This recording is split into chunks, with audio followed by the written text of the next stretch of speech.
What's up, everyone? Marc Lobliner, TigerFitness.com.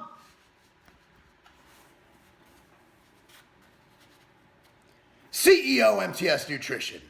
Exos trainer for the daily, or at least when I get to it, Q&A. I'm not going to promise daily because I'll fail miserably. However, we're going to start with Rick Leach. What is your take on Prohormones? Will your company be making and selling any? My problem with Prohormones is, one, we don't know what's in them because there is no testing going in and out. I do have a video coming out that I'm going to get to ASAP about some companies are actually testing SARMs. However, the problem is they cannot be made in NSF facilities. MTS Nutrition is only made in NSF GMP compliant facilities. Thus, since we cannot make they're illegal Prohormones. Okay, even the DHEA stuff, Prohormones, I think so, I'm not sure as far as they can be made in NSF because they are DHEA compliant. But as far as SARMs and hormones and the friggin' DMZs and all that, that can't be made in an NSF facility, and I will never make it in there. And also, they're just getting these raw powders from China. We have no clue what's really in the raw powder. So the answer, Rick, no. That's not our company, that's not what we stand for, and that's not what we do. From James Greenwell. I have to train an hour after I wake up. What should I consume before my workout? I like having, if it's before training, if you're on a lower carb diet, a tablespoon of peanut butter and a scoop of MTS whey. If I am eating carbs, there are 3 options I like. Carb 10, a scoop is 25 grams. I find that to be adequate in the morning with 25 grams or a scoop of MTS whey. Option 2, a tablespoon or so of local honey. Local honey has tremendous health benefits. Fructose is very beneficial for overall energy in the body. Tablespoon of honey, local honey, it's got to be that local shit, combined with MTS whey.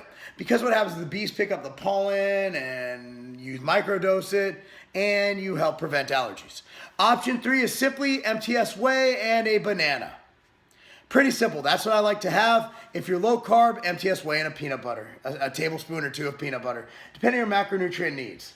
From Troy Paylor. If you want to become an IFBB pro bodybuilder, when would you start taking gear? And what would you consider a good base? Dude, honestly, I wouldn't even consider taking gear unless you're doing it for medical reasons until you're in your early 20s, be it 23 to 24 at the youngest. Because your body's still developing and I don't want to see an 18, 19-year-old taking gear. So my main recommendation is don't do anything ever, just stay natural, because there's really no money in being an IFBB pro. And also, being an IFBB pro, a lot of these guys, you're looking at a lot of money. Like GH is expensive as fuck. So by the time unless you're winning top 3, you're gonna be upside down in your drugs to earnings ratio. I recommend against it, brother. David Zalucha, in short, how do you prefer to set up macros week prior to show and days before show? What I normally like to do, again, it's fully dependent on the individual, male or female, but here's what I like to do. I like to rock out a depletion. Take carbs down to damn near 0. Tuesday, Wednesday, Thursday. On Friday, what I like to do, I like to get an immediate source of carbohydrate. I actually got a lot of this from Doug Miller and from Personal Anecdote. Fructose, again, refills the liver glycogen. Gatorade is great. Some raisins are great. Local honey is great. What I like to do, I like to get either local honey or some Gatorade into my system. Get that in there. Then you go train. Once you're training, you drink some electrolytes and a Gatorade beverage. You start getting carbs in you. Then depending on the person, we carb load throughout the day.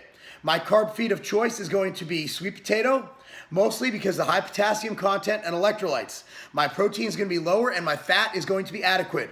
A normal meal for a normal size bodybuilder, not enhanced or even enhanced, will be 60 to 120 grams of carbohydrates from sweet potato and or raisins and or banana and or something like that.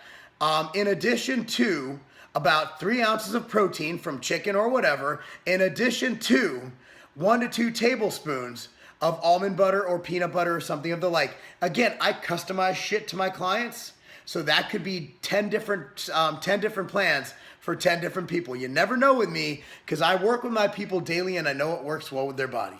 I'm not going to throw anything in there they haven't been eating before. But I do like a depletion because when your body's fully depleted, you can replete up to 150%. Now, the morning of the show, I like to kind of back down. I want your stomach to settle down. I want you to fill in. I usually go with 100 grams of carbs from pancakes with butter or peanut butter on it. I like full fat butter. I want butter and carbs. I'm not worried about anything but the carbs. Now that comes after you have a meal of 2 eggs and maybe some oatmeal. Just like a little bit of protein, a little bit of fat, just get your body going. Have those pancakes while you're in your athletes meeting, and then snack on rice cakes and almond butter or peanut butter. Again, this all varies on the person. Some people I'll have intake some Pop-Tarts. Some people I'll have do whatever. Now, one thing I always do is during pump up in the backstage area, I like you to have either a Twix or a Snickers or something like that, high in sodium, carbohydrate, and fat to replete the muscle. But I'm not crazy, man. I don't do anything crazy. No insulin loading, none of that. No dirty loading, no shit loading, whatever they call it. I'm pretty set. But my main thing you're going to notice of me that I want to get to with all this, it's kind of vague because everybody's different, is Tuesday, Wednesday, Thursday, we deplete carbs. On Friday, I'm going to load the fuck out of carbs. The day of the show, Saturday, we're going to get carbs in the morning, and we're going to not really pay attention to protein much.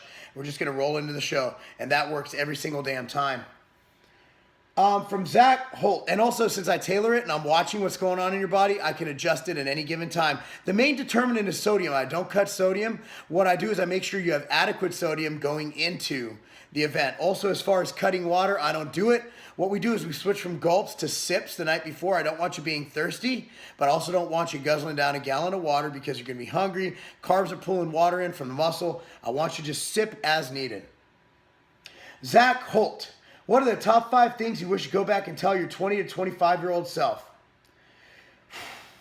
Being that I don't read these in advance, it's kind of hard to deduce these.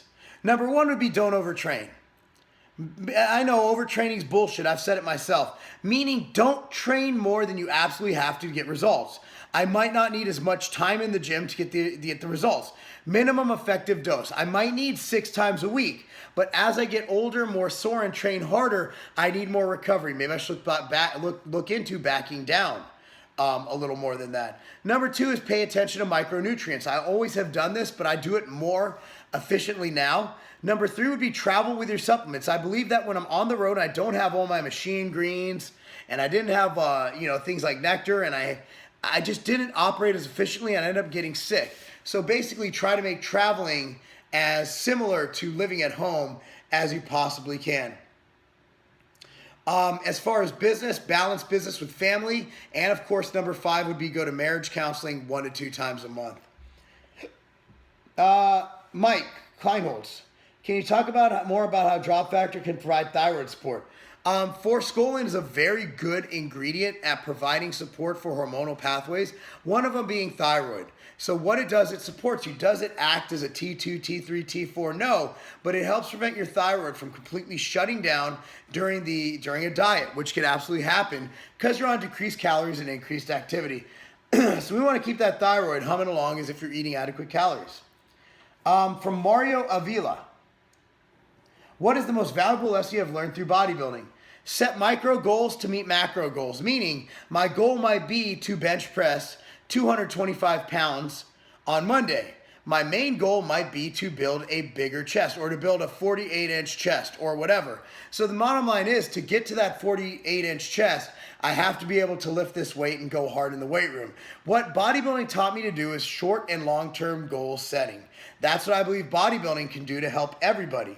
It helps you. Bodybuilding should enhance, not take over one's life. And by doing something like that, by setting those short and long-term goals, I believe that you're on your path to greatness.